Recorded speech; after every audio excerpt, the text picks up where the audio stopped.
Hi guys, one last video for today. I've made several. Luckily, not all of them are headed towards you. Um, but this one, you are the primary audience, so it'll only take 1 minute or less. I just wanted to show you that how I categorize or weight grades in the gradebook. Um, you probably don't have this perspective available to you on haiku. You might, but for now, I do know that with each assignment that I put into haiku, you are able to see which of these the assignment falls under, which of these categories. So I want you to look, first of all, at the highest percentage, 35 right here, right? And what is that for? Daily and weekly participation. Okay? That includes everything. So if I have to ask you to put your phone in your pocket, if we're not using our phones and you are using yours and looking at it and are off task, not using it for class, if I am walking around and you are on a website that I haven't directed you to go to, and you're also not on, or you haven't even opened the tab or multiple tabs that I've asked you and given you time to open. Eye openers.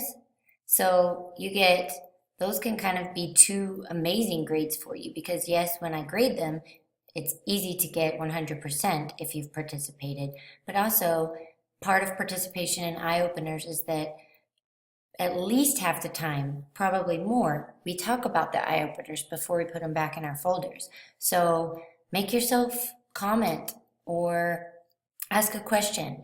And then here's the part that you probably need some practice on.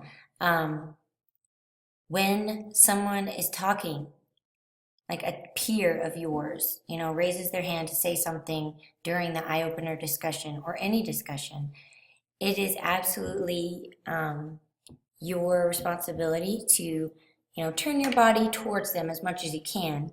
You don't have to like turn your whole chair around unless maybe I ask you to, but look toward that person and listen so that you can possibly respond too, but also just to give them the respect because anytime I call on anyone in the class, I'm asking them to talk to all of you.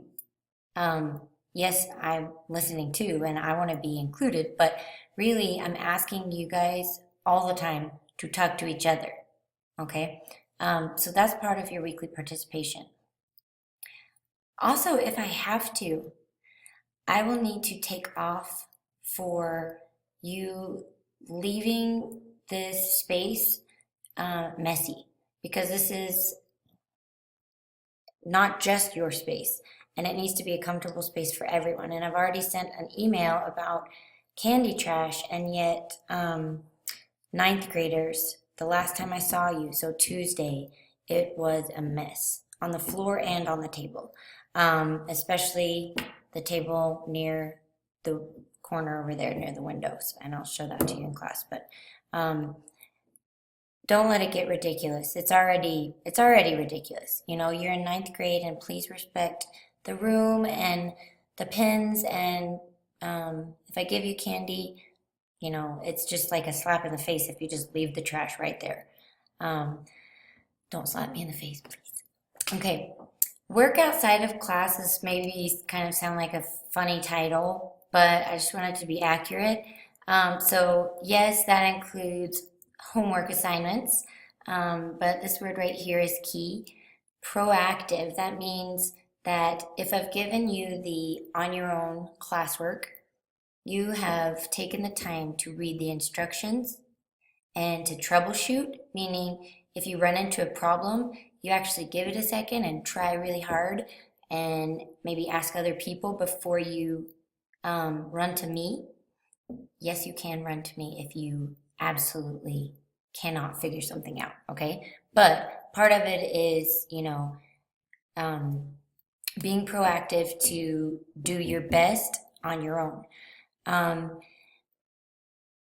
Your homework, is obviously an outside of the class grade, and just going the extra mile is always recognized, okay? Then this one is, and that's 20%, sorry, for homework and things that are independent. And because we've run out of time, well, not run out of time, but because we only meet twice a week, especially until we can maybe start meeting an extra short mod, but until then, you will have independent work every time you see me, at least some. It might be very short assignment, but considering that Thursday to Tuesday is a wide range of space that you could be doing activities to improve your skills in this class, it would be a waste not to do some things outside of class. And then less formal assessments, like assessments, but not big tests. So quizzes that are low on Bloom's taxonomy. That means like if we're reading a book, I'm going to give you a quiz just to make sure to keep you updated and to kind of like a reading check and a comprehension check. So they're basically plot questions that you don't have to think really deeply about. And then informal writing. That is 15%. And then projects and formal essays are 30%.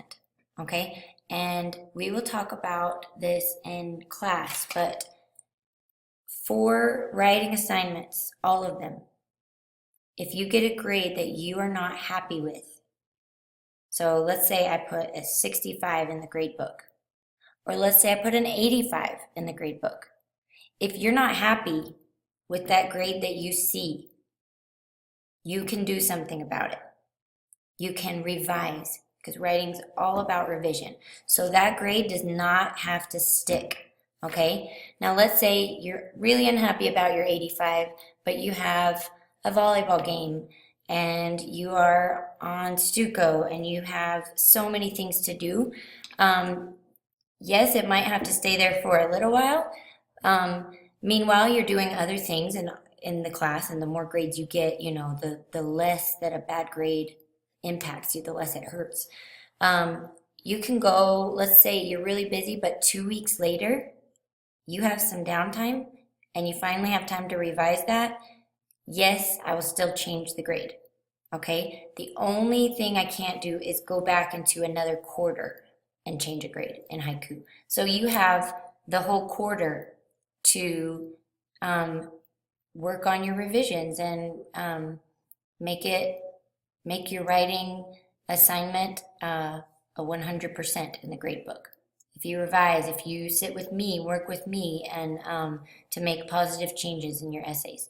Okay, so that's enough rambling for now. I hope it wasn't rambling. I hope that makes sense. And if you do have any questions about it, we can talk about it in class. I just wanted to get the initial information out there on your own time. Okay, thanks. Bye.